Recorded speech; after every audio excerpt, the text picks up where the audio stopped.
Islam, foi et excellence. Merci.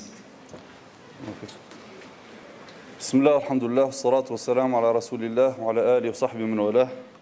اللهم خرجنا من ظلمات الوهم واكرمنا بنور الفهم وافتح علينا بمعرفة العلم وسهل أخلاقنا بالحلم واجعلنا مما يستمعون القول فيتبعون أحسنه.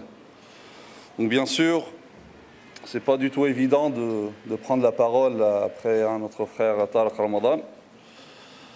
Mais telle est mon épreuve ce soir, donc on va essayer, Inch'Allah, de dire quelques mots à propos du sujet donc notamment de l'ihsan, donc l'excellence. Donc plusieurs intervenants ont parlé de cette qualité. Et lorsque nous parlons de l'ihsan, on pense instinctivement au hadith du prophète sallallahu alayhi wa sallam, le hadith dit de l'ange Gabriel, hadith Jibril alayhi salam, dans lequel l'ange Gabriel vient poser des questions au prophète sallallahu alayhi wa sallam en présence des compagnons. C'est le hadith relaté par Omar radhiyallahu anhu. Dans ce hadith-là, l'ange Gabriel alayhi salam donc pose des questions au prophète sallallahu alayhi wa sallam, lui dit: informe-moi, qu'est-ce que l'islam? Donc le prophète sallallahu alayhi wa sallam, comme vous le savez, il dit: l'islam, ça consiste à attester qu'il n'est de Dieu que Dieu, et d'attester que Muhammad sallallahu alayhi wa sallam est son messager, d'accomplir la salat, de s'acquitter de la zakat, de jeûner le mois de Ramadan et de faire le pèlerinage à la Mecque. L'ange Gabriel lui dit: sadaqt, tu dis vrai. Ensuite, il lui pose la question sur la foi, al-iman. C'est quoi al-iman? Le prophète sallallahu alayhi wa sallam donc lui parle, comme vous le savez, de 6 piliers de la foi. Donc lui dit: al-iman, la foi, la croyance, consiste à croire en Allah Azza wa Jalla, aux anges, aux prophètes, aux livres, au jour du jugement dernier et au destin, qu'il soit bon ou mauvais. Ensuite, l'ange Gabriel pose une troisième question au prophète sallallahu alayhi wa sallam, lui dit: qu'est-ce que l'ihsan? Et là, le prophète sallallahu alayhi wa sallam lui dit: al-ihsan an ta'bud Allah ka'annaka tarah fa in lam takun tarah fa huwa yarak. Donc, al-ihsan, l'excellence ou l'excellence de la foi, ça consiste à adorer Allah Azza wa Jalla comme si tu le voyais, car si toi tu ne le vois pas, lui te voit.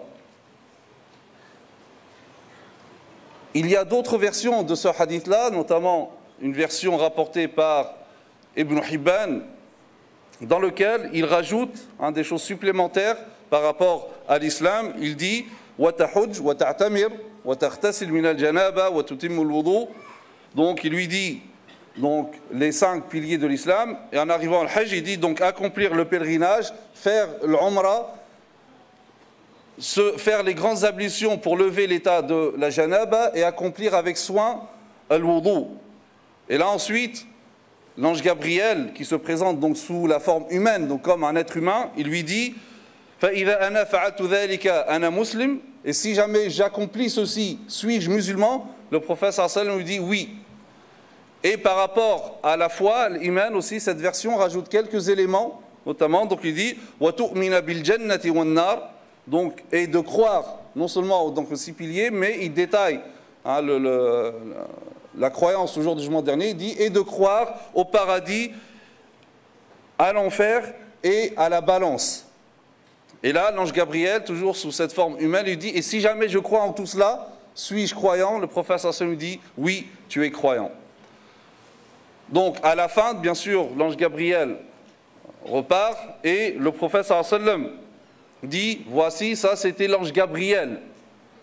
Il est venu pour vous apprendre votre religion, apprenez de lui, car il dit c'est la première fois que le prophète sallallahu alayhi wa sallam n'avait pas reconnu l'ange Gabriel.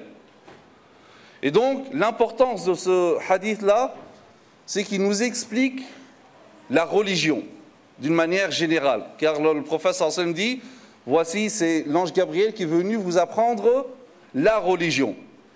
Et donc, il nous définit que la religion contient 3 niveaux. Le niveau de l'islam, l'iman ou l'ihsan. C'est comme s'il y avait en fait 3 cercles concentriques avec un même centre, le petit ou le grand, qui est l'islam, ensuite un cercle dedans, l'iman, ensuite plus petit, l'ihsan. Alors, le prophète sallallahu alayhi wa sallam nous explique qu'est-ce que l'islam tout d'abord. Parce que c'est très important de connaître ces trois niveaux. On parle de l'islam, de l'iman, de l'ihsan. En quoi ça consiste et est-ce qu'il y a une différence entre ces trois niveaux? Donc le prophète sallallahu alayhi wa sallam explique l'islam par l'accomplissement des actes par les sens. C'est l'ensemble des actions apparentes. Que ce soit des actes liés à la parole, le lisan, comme le fait de dire « il n'est de Dieu que Allah », ou que ce soit des actes physiques, comme la salat, ou le jeûne, des actes liés à la finance, comme la zakat, ou des actes composés des deux, comme le hajj. Et dans la version d'Ibn Hibban, donc le fait qu'il rajoute, et de faire le hajj, l'umrah, accomplir les grandes ablutions pour lever l'état de janaba, faire les ablutions, etc., ça prouve que s'acquitter de tous les devoirs religieux apparents rentre dans la définition de l'islam. Mais ici, le prophète sallallahu alayhi wa sallam s'est contenté de citer les 5 piliers de l'islam. C'est comme si l'islam c'était toute une construction et les 5 choses qu'a cité le prophète sallallahu alayhi wa sallam, c'est les piliers de cette construction. Mais l'islam, c'est toute la construction. Et là, lorsque l'ange Gabriel dit au prophète sallallahu alayhi wa sallam, si moi je fais telle chose, ces choses-là, est-ce que je suis musulman? Il lui dit oui. C'est-à-dire que les savants disent que lorsque la personne dit La ilaha illallah Muhammad Rasulullah, il n'est de Dieu que Muhammad sallallahu alayhi wa sallam, et il n'est de Dieu que Dieu et Muhammad sallallahu alayhi wa sallam est son messager, il est muslim hukman. C'est un musulman, il a un statut, il a le statut de musulman. Donc lorsqu'il rentre en islam, maintenant il devient concerné par les actes obligatoires. Lorsqu'il va les faire, il devient muslim haqiqatan. Donc il y a muslim hukman ou muslim haqiqatan. Donc quiconque prononce les deux attestations, il a le statut de musulman. Lorsqu'il va accomplir les actes obligatoires, qui sont devenus obligatoires dès lors qu'il a attesté ou qu'il a témoigné des deux attestations 2 fois, il devient donc muslim haqiqatan. Et donc c'est pour cela, les savants disent que si la personne renonce aux 2 attestations, bien sûr, elle sort de l'islam. Mais les savants divergent par rapport aux autres piliers de la foi. Est-ce que délaisser l'un des piliers fait de la personne quelqu'un d'incroyant, kafir?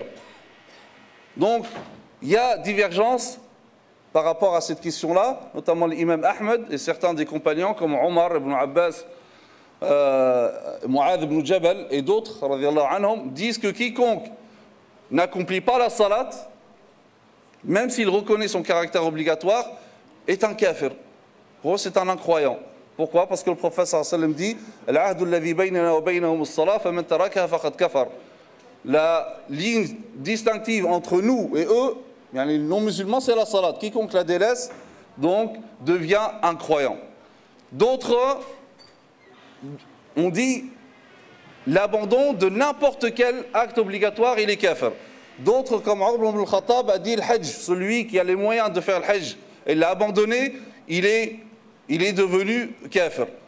Ibn Mas'ud dit celui qui ne donne pas la zakat.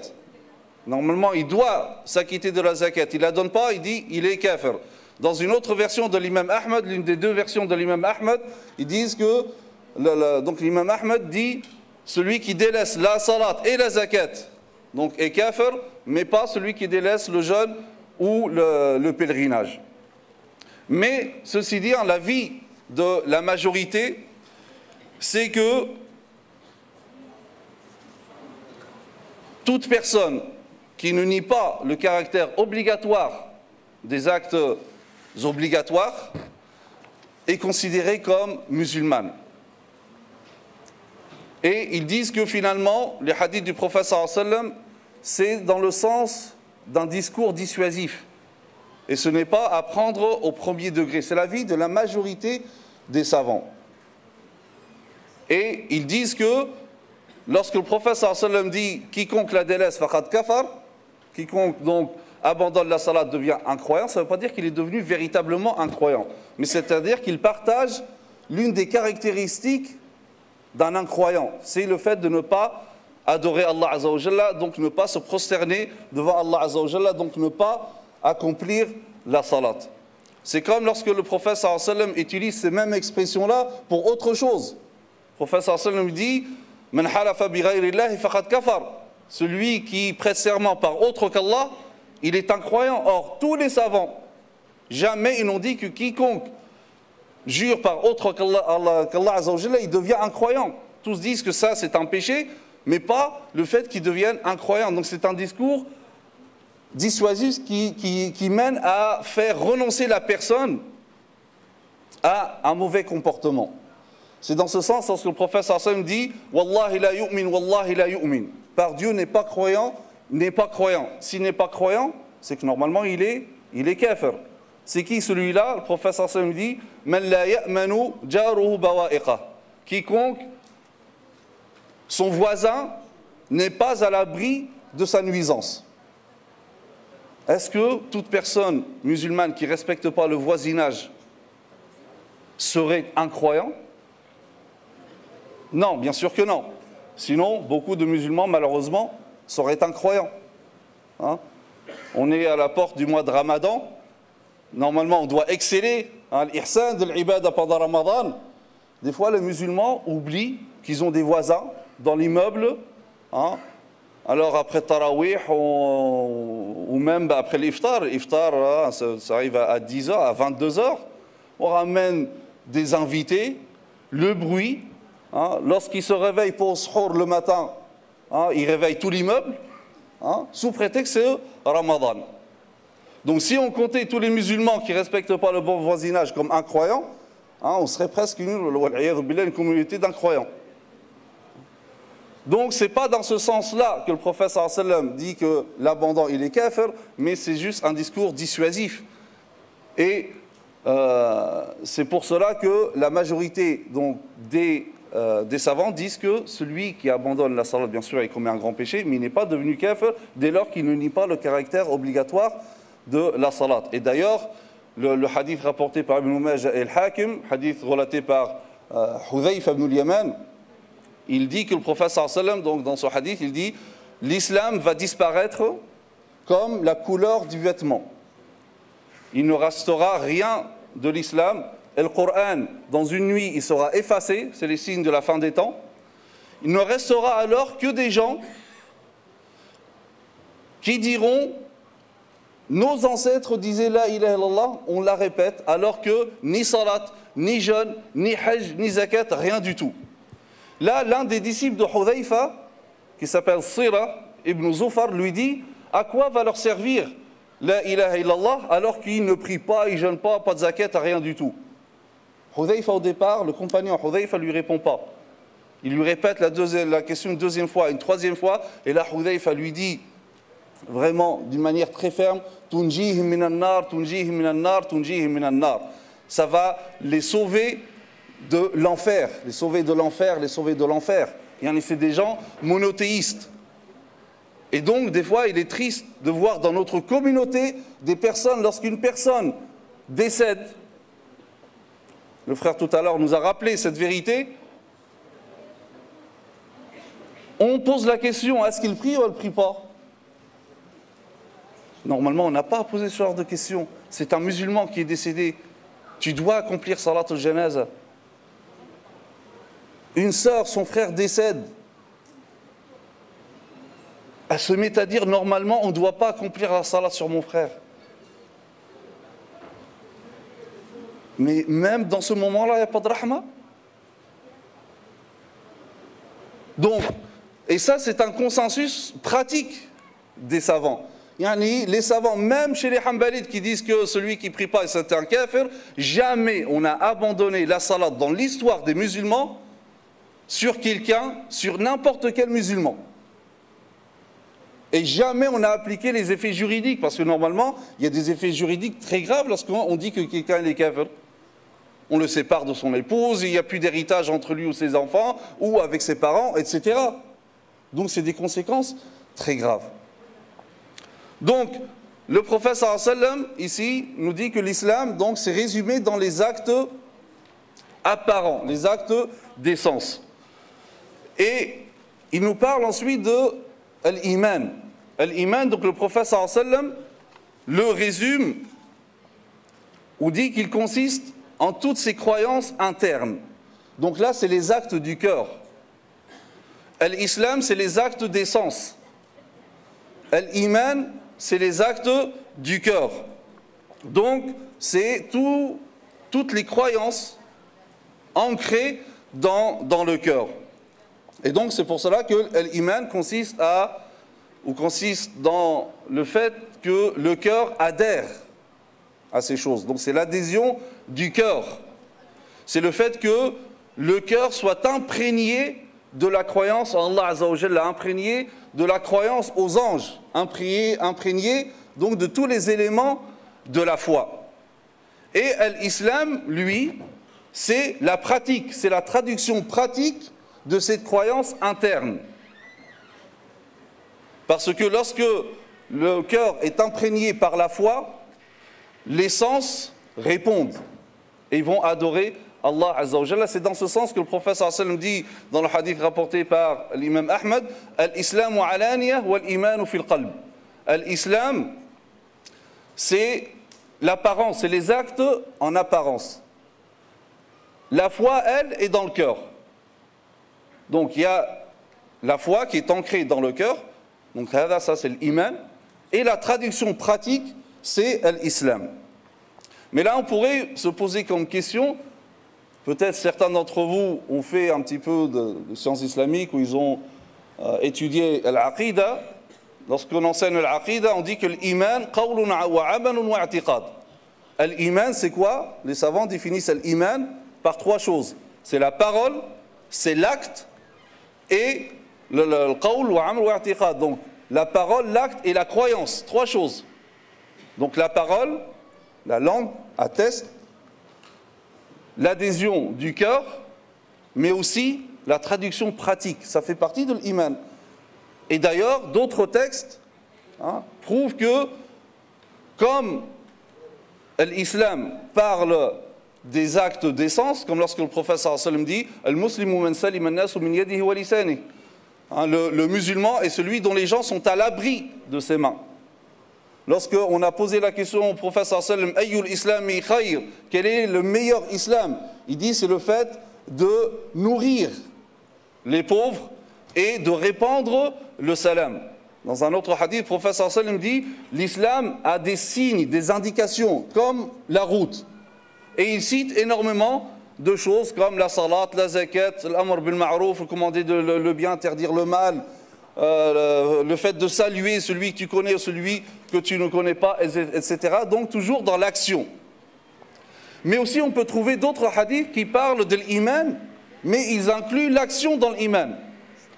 Comme lorsque une délégation de la tribu de Abdul Qais est venue voir le prophète sallallahu alayhi wa sallam, donc pour se convertir à l'islam, le prophète sallallahu alayhi wa sallam leur apprend c'est quoi l'iman. Et il leur dit al-imanu billah, shahadatu an la ilaha illallah wa iqam as-salah wa ita'u az-zakah wa sawm ramadan.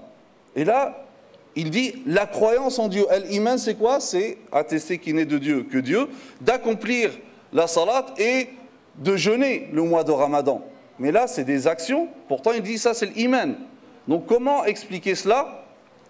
Tout simplement, les savants disent que l'iman ou l'islam, lorsqu'ils sont cités dans un même texte, l'iman, c'est une chose, ou l'islam, c'est une autre chose. Comme dans le hadith de l'ange Gabriel. Il y a l'islam, il y a l'iman. Donc, l'islam, c'est quoi? C'est les actes d'essence, les actes apparents. L'iman, c'est les actes du cœur. Mais si l'iman ou l'islam sont mentionnés d'une manière séparée, dans un texte, il n'y a que l'islam. L'islam égale iman. Ou l'iman égale l'islam. C'est exactement la même chose. Si on a dans un texte, ça parle que de l'iman, là, l'iman, c'est dans le sens de l'islam. Et c'est pour cela que les savants disent donc que kullu mu'minin muslim. Chaque croyant est forcément musulman. Parce que celui dont le cœur est imprégné par la foi, les sens donc vont se soumettre à l'ordre d'Allah Azza wa Jalla. Mais chaque musulman n'est pas forcément mu'min.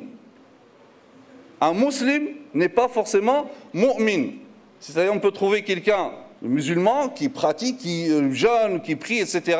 mais n'est pas considéré auprès d'Allah Azza wa Jalla comme mu'min parce que son cœur n'est pas imprégné de la foi.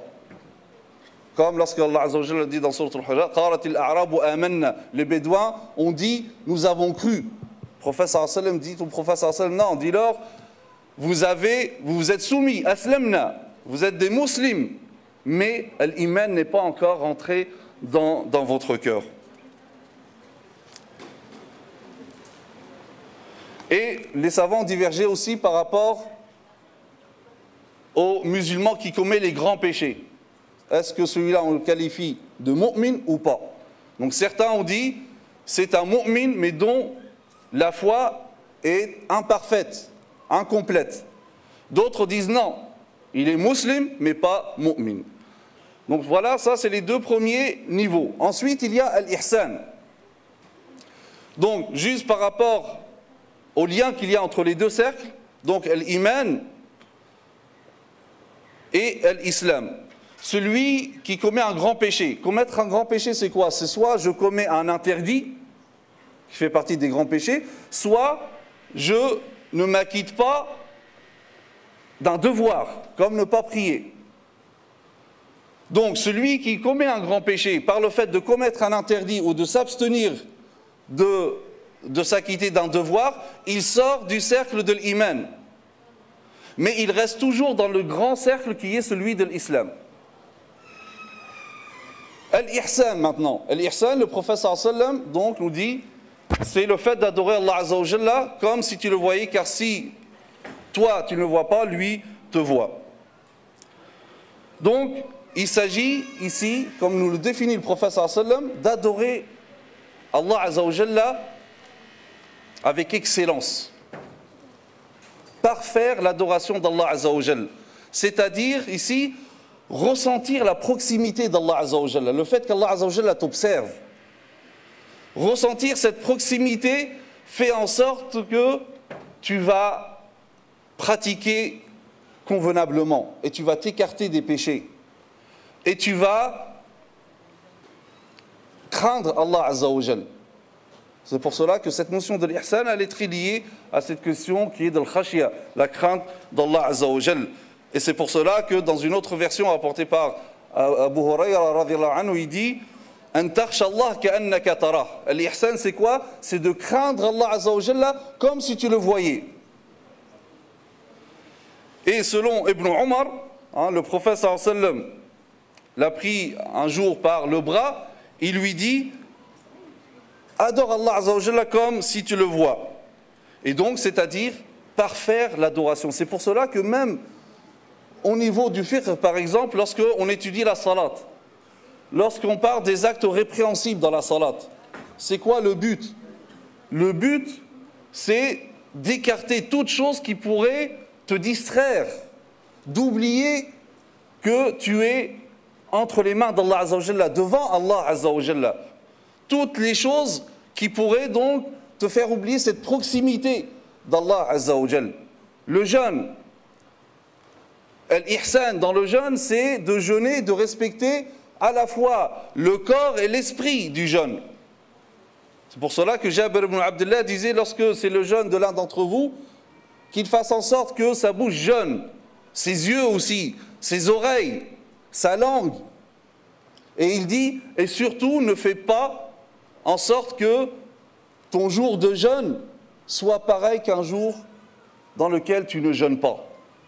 Donc c'est ça l'excellence dans l'ibada. Et donc, comme dit Cheikh al-Bouti rahimahullah, il dit que l'ihsan, c'est le fait que la foi, la certitude d'Allah Azza wa Jalla subjugue ton cœur à tel point où toute chose, dans la nature, les hommes, les animaux, la nature, etc., tu vois, à chaque fois que tu vois cela, se manifeste à toi la grandeur d'Allah Azza wa Jal. Dans tout ce que tu fais, dans tout ce que tu vois. Dès que tu vois quelque chose, tu vois obligatoirement la grandeur d'Allah Azza wa Jalla à travers cela. Se manifeste à toi la grandeur, la gloire, l'unicité d'Allah Azza wa Jalla à travers toute chose. C'est dire que cette personne-là ressent la proximité d'Allah Azza wa Jalla là où elle soit. Toute chose le rappelle Allah Azza wa Jalla. Il se souvient d'Allah Azza wa Jalla en toute chose. C'est ça l'ihsan. Et c'est pour cela que le prophète sallallahu alayhi wa sallam donc dit adorer Allah Azza wa Jalla comme si tu le voyais. Donc comme si tu voyais Allah Azza wa Jalla à travers toute la création d'Allah Azza wa Jalla. C'est comme si tu voyais Allah Azza wa Jalla à travers la nature, à travers l'être humain, à travers les animaux. Tu vois la grandeur d'Allah Azza wa Jalla à travers tout ce qui t'entoure. C'est ça l'ihsan. Donc c'est pour cela que les savants aussi disent que l'ihsan c'est le fait de ressentir cette proximité. Et c'est pour cela que dans le hadith du prophète sallallahu alayhi wa sallam, le prophète sallallahu alayhi wa sallam dit Afdalul iman an ta'lama anna Allah ma'ak haythu kunt. Dit la meilleure ou la plus belle foi, l'iman, c'est de savoir, de comprendre que Allah Azza wa Jalla est avec toi là où que tu sois. Le prophète sallallahu alayhi wa sallam lui a posé la question Ma tazkiyatul mar'i li nafsi. Comment un être humain peut se purifier, purifier son âme, tazkiyatul nafs, la purification spirituelle. Il dit en sachant que Dieu est avec lui là où qu'il soit. Le prophète sallallahu alayhi wa sallam dit Thalathatun fi dhillillahi yawma la dhilla illa dhill. Il y a trois catégories de personnes qui seront à l'ombre d'Allah Azza wa Jalla le jour où il n'y aura pas d'autre ombre. Dit une personne qui sait pertinemment qu'Allah Azza wa Jalla est avec lui là où il est. Et donc bien sûr, pour atteindre ce degré de l'ihsan, il y a besoin de beaucoup de purification spirituelle, se rappeler d'Allah Azza wa Jalla, al-dhikr, la science, renoncer à l'attachement excessif de ce bas monde, et l'ihsan, ce niveau de l'ihsan, c'est ce qui permet de préserver la foi, l'iman. Parce que si on n'aspire pas à l'ihsan, il y a un risque que notre foi vacille. Il ne faut pas se contenter du niveau de l'iman uniquement. Parce que comme on dit, il faut viser la lune, car à défaut, tu tombes dans les étoiles. Donc il faut aspirer à l'ihsan pour pouvoir accéder à l'iman. Mais si je veux accéder uniquement au niveau de l'iman, je peux n'y pas arriver et je peux voir ma foi vaciller. Et donc, en résumé, l'ihsan consiste en trois choses. L'ihsan, tout d'abord, dans l'action. Que ce soit l'action dans le domaine cultuel ou dans le domaine du profane. La communauté musulmane doit être une communauté d'excellence dans l'ibada, dans l'adoration d'Allah Azza wa Jal. Et ça nécessite le fait qu'elle comprenne sa religion pour la pratiquer sereinement et d'une manière éclairée. Surtout dans le contexte dans lequel nous sommes. Et deuxièmement, l'excellence dans les actions. En Europe, au Moyen-Âge, l'expression, vous savez l'expression travail d'arabe. C'est pas nouveau, ça vient du Moyen-Âge. Mais qu'est-ce que ça voulait dire à l'époque? C'était un travail excellent. Oui, c'était un travail excellent. C'est-à-dire qu'au Moyen-Âge, en Europe, tellement l'art musulman, le travail chez les musulmans atteignait la perfection, ils faisaient de la contrefaçon de la poterie. C'était de la contrefaçon et ils écrivaient, pas made au Japon ou alors en Chine, chez les musulmans. Et on disait, ça c'est un travail d'arabe. Malheureusement, qu'est-ce qui est devenu ce travail d'arabe? Synonyme de médiocrité. Et la communauté est devenue une communauté de médiocrité. On n'aspire plus à l'excellence. Que ce soit au travail individuel ou associatif, mais c'est pas grave, c'est bon, ça, il n'y a pas besoin de faire autre chose. Fais ce que tu peux faire Le prophète sallallahu alayhi wa sallam dit, Allah aime lorsque quelqu'un fait quelque chose, qu'il le fasse à la perfection. Ce que tu peux faire, pas atteindre la perfection absolue, mais toi, ce que tu peux faire par rapport, c'est relatif à toi-même. Donc c'est ça, l'excellence dans les actions, l'excellence, mais juste je finis dans 2 minutes, l'excellence aussi dans le comportement avec les autres. Ça aussi, on peut trouver quelqu'un qui excelle dans les ibadat, quelqu'un très assidu à la salat. Il prie d'une manière millimétrée. Le jeûne, etc., Coran, masha'Allah.